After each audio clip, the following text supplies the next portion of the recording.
oportunidade, porque assim, ousar, né, é uma coisa que eu gosto, mas que dá um frio na barriga, dá, né?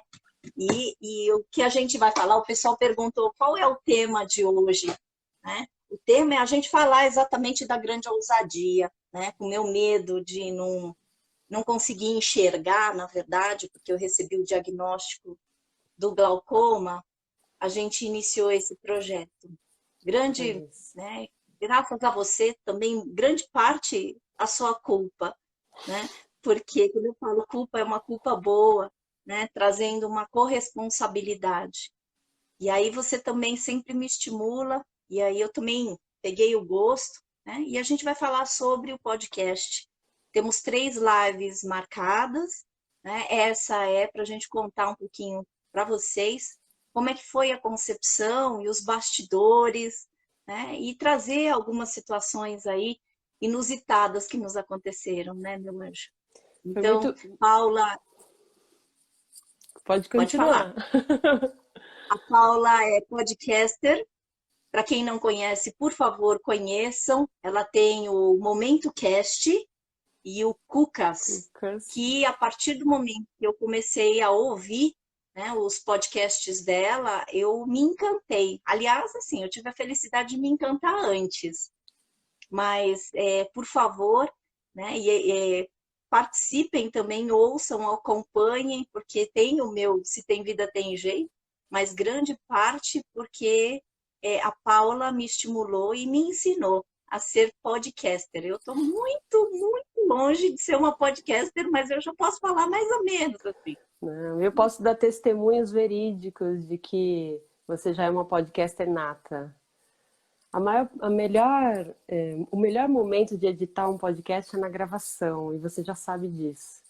Você já pensa no texto, você já pensa na trilha sonora, você é muito sonora. Então isso faz os trabalhos ficarem muito especiais. A gente trabalha muitas horas, você sabe. Você se dedica muitas horas. A forma como a gente ajusta os microfones, a forma como a gente tem que esperar muitas vezes uma moto passar, porque a gente não usa estúdio, a gente grava no seu consultório. Então é bastante coisa, muito trabalho pro ouvinte receber aqueles 20 e poucos minutinhos. Eu acho que a maior parte das pessoas não faz ideia da dinâmica que está por trás disso, né? E não é uma reclamação, todo o trabalho que a gente gosta, completo, muito detalhado, ele vem com muita dedicação, né, Dindesa? E eu vou ficar te chamando de Dindesa, para quem não sabe, a gente já se troca esses apelidos mega carinhosos, que já faz parte. Eu nem chamar Karina, outro dia eu falei, ai, a Karina ficou faltando alguma coisa, né? Então é a Dindesa mesmo. Foi bom a É gente. isso que quando a gente chama a pessoa pelo nome, a gente está meio brava, né? E até agora, É, mesmo que a gente fique brava uma com a outra, a gente ainda mantém, né, mas isso não os acontece. apelidos. Isso é muito bom. Foi bom a gente provocar essas lives, né, Dindesa? A gente programou, pensou em live 1, 2 e 3, para quê? A primeira temporada do Se Tem Vida Tem Jeito chegou ao fim, foram 10 episódios. E se a gente já emendasse a segunda temporada na sequência, todo mundo que está acompanhando Se Tem Vida Tem Jeito já ia migrar para a segunda temporada. E as pessoas ainda estão buscando, elas se atualizam, então a gente percebe que à medida que chega um episódio novo, existe aquele fenômeno da cauda longa. A pessoa escuta o 9 e ela fala, poxa, eu tenho 8, tenho 7. Às vezes a pessoa chega no podcast na metade dele e não se dá conta que tem episódios anteriores, porque o assédio de informações é muito grande. Então a gente teve essa ideia, né, Dindesa? Vamos fazer as lives, vamos contar do Se Tem Vida Tem Jeito. Para quem está acompanhando esse podcast, ter tempo ainda de ouvir os episódios anteriores, porque a próxima temporada vem falando de um outro livro, já é um outro momento, uma outra fase.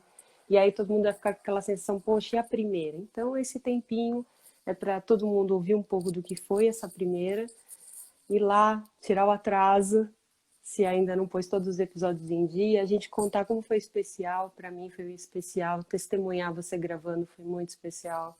Então, e contar um pouco disso tudo. Você é, sim, uma podcaster. Aliás, você é uma mulher multifacetas, né, Dindesa? Esse é um dos seus grandes valores. Eu fico, às vezes, meio... Quando a gente está no Mosqueteiras, né, nosso grupo, e a gente se gosta muito, e às vezes a gente fica tecendo elogios uma para outra, mas é de verdade, não é rasgação de seda. Então é a mesma coisa quando eu falo do seu trabalho no Você Tem Vida Tem Jeito, a emoção com que se grava, a preocupação, escolher o melhor trecho daquele capítulo para que o ouvinte possa escutar o capítulo, não ficar com a sensação de que ele vai ter que socorrer no livro, mas ele também vai ouvir o capítulo e vai falar, poxa, tem mais coisa, eu quero ver o que está escrito nesse livro. O livro é lindíssimo, foi resumido de forma bastante honesta, né, Inês? Você entregou grandes pérolas nos episódios, você pôde reviver a história. Ah, e tem um monte de coisa para falar, né? Bastante coisa. Então, eu te devolvo aí o microfone e você contar pra É gente. Conta pra gente, Lindeza, quando é que você diz eu quero transformar as minhas obras em áudio? Você lembra quando você me manda aquela mensagem e você me diz eu preciso transformar minhas obras em áudio, audiobooks? Foi aí que nasce toda essa história, né? Você lembra, sim. relembra um pouco disso, compartilha com a gente, vai ser legal. Em meados de abril, e final de abril, começo de maio, eu tive uma coisa que foi muito esquisita. Eu estava escrevendo um texto, era um prefácio que eu estava escrevendo para uma amiga, duas amigas muito queridas, que o livro acabou de ser lançado, né? Que era o da Rosana Zanelli e da Sheila Antoni. Né? Então, eu estava escrevendo o prefácio e, juntamente, eu também estava escrevendo um texto que era do pessoal do HC. E eu comecei a sentir e a observar que o meu olhar ficou muito nublado, né? Eu não conseguia enxergar, nem de perto, nem de longe. Eu comecei a sentir um certo estranhamento. E eu comecei a ficar muito desesperada.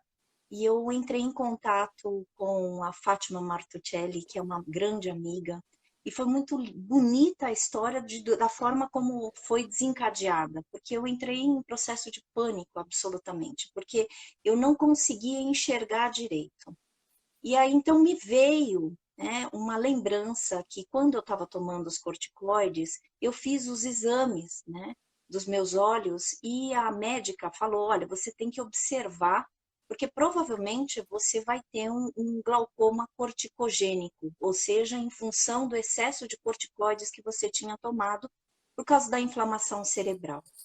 E aí, então, a Fátima, ela consultou as amigas, né, e as pessoas que ela conhece, médicas, e aí, então, uma das amigas desta médica, que é amiga da Fátima, entrou em contato com a Fátima, falando, olha, essa pessoa acessou a gente e pediu para que tivesse um especialista de glaucoma. Eis que, então, a mulher deste especialista em glaucoma ligou para Fátima e falando assim, olha, meu marido ele é especialista e ele tem condições, inclusive, de conversar com a sua amiga agora, que é um domingo. Eu estava escrevendo tudo isso e tudo isso aconteceu no domingo. Ao que eu falei, bom, perfeito, eu vou falar, porque assim, não, eu falei, como é que eu vou resolver essa situação, né? Com essa lembrança que provavelmente seria o glaucoma. Tive uma intuição, nada diagnosticado, tudo como observação, enfim. Eu conversando com esse médico, que prontamente me recebeu, pelo menos no telefone, né? No domingo, eu falei, gente, que sagrado. Ele falou assim, então, vamos pensar, manda todos os exames que você tem. E aí ele falou, qual é a pressão do seu olho? E aí eu contei, eu estava em observação, e ele falou, eu falei, 18 por 20. E ele falou, nossa, é muito, né, muito alta. E ele falou assim, então vamos fazer o seguinte, você tem condições de chegar no meu consultório amanhã, né? Eu falei, tenho, né? E manda todos os exames, eu vou ver se é um caso de urgência. E eu desesperada, porque eu não conseguia enxergar, porque eu precisava também entregar os textos. Aí ele falou, eu falei, então você pode me passar o teu endereço? E aí o endereço, ele foi me passando o endereço do meu consultório, do prédio do meu consultório. Eu falei, oi? Só que a minha sala é no quarto andar e a sala dele é no terceiro andar. Eu fiquei, olha, tanta coisa. E essa foi a primeira esperança que eu fui tendo. Bom, Não por acaso, eu encontro um oftalmologista especialista em glaucoma que está no mesmo prédio do meu consultório. Essa foi a primeira esperança.